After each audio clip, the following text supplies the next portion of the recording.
नदी में डूबोगे, तालाब में डूबोगे तो मर जाओगे। एक बार ताली लगा देंगे। नदी में डूबोगे, तालाब में डूबोगे तो मर जाओगे, लेकिन नौथा भक्ति में डूबोगे तो पूरे ब्रह्मांड से तर जाओगे। बोल रहे से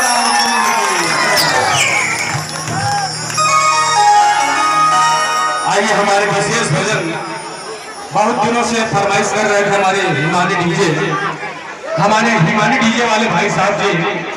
ये जो भजन है बहुत ही सुंदर, जिन्होंने भरसक प्रयास से इस भजन को पेश करने के लिए, शुभारंभ करने के लिए प्रेरित किए हैं। आइए आप इस भजन का आनंद लेंगे, उसके बाद धीरे धीरे मैं आप सभी को नचाने का प्रयास करूंगा। चलिए झूमते रहेंगे, बच्चे लोग ताली लगा देंगे।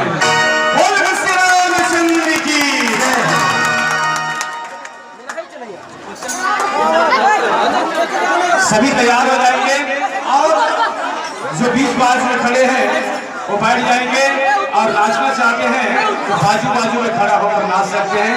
बाकी सभी ताली लगाकर जयकारा इस भक्ति में कर सकते हैं। धन्यवाद। आइए, बहुत ही सुंदर भजन।